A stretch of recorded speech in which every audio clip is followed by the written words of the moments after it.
근데 그의 머리털이 다시 자라나기 시작했다. 하나님이 그를 포기하지 않았다. 하나님의 은혜는 그에게 계속해서 부어졌다. 아멘.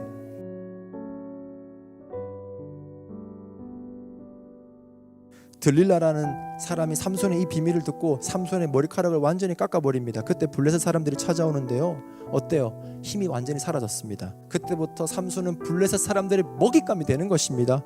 이 삼손이 지었던 수많은 죄를 통해서 깊은 나락으로 삼손을 빠뜨려 버리는 거예요. 여러분 보세요. 삼손의 인생을 보면 이제 어때요? 자, 상상해봐요. 그렇게 힘 다 뺏기고 두 눈 뽑히고 손은 쇠사슬로 묶이고 주변에는 블레셋 사람들 천지고 나를 도와줄 사람 없고 감옥에 있어. 자, 어때요?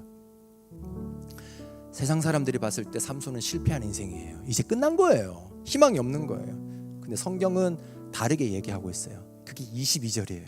그러나 깎였던 그의 머리털이 다시 자라나기 시작했다. 근데 성경 저자가 왜 이렇게 적어놨을까? 이 한 절을 할애하면서까지.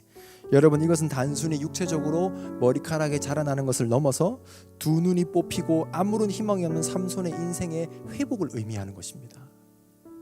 저는 여기서요, 진짜 놀라운 하나님의 자비와 한 사람을 향한 그분의 신실하심, 그 하나님을 발견했어요. 여러분, 삼손은 인간적으로 실패한 인생이에요. 그것도요, 하나님이 실패하게 만든 게 아니라 자신의 잘못된 선택을 했고 스스로 죄를 짓고 죄의 구덩이를 파서 그 속에 들어가서 스스로 망한 것입니다. 심지어 눈도 뽑혔어요. 육체적인 핸디캡도 갖고 있습니다. 그러면 하나님은 다른 사람 찾으면 돼요.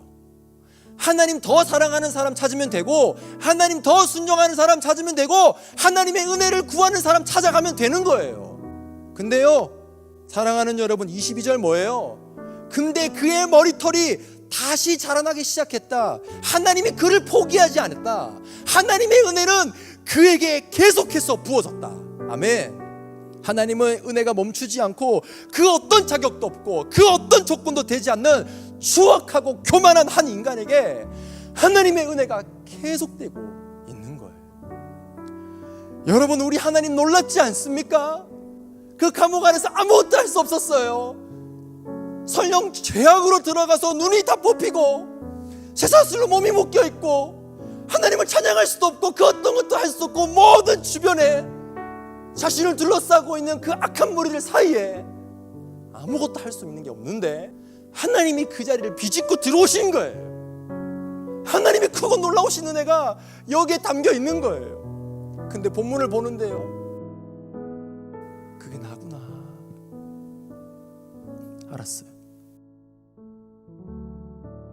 하나님의 크고 놀라우신 은혜로 우리를 찾아오셨어요.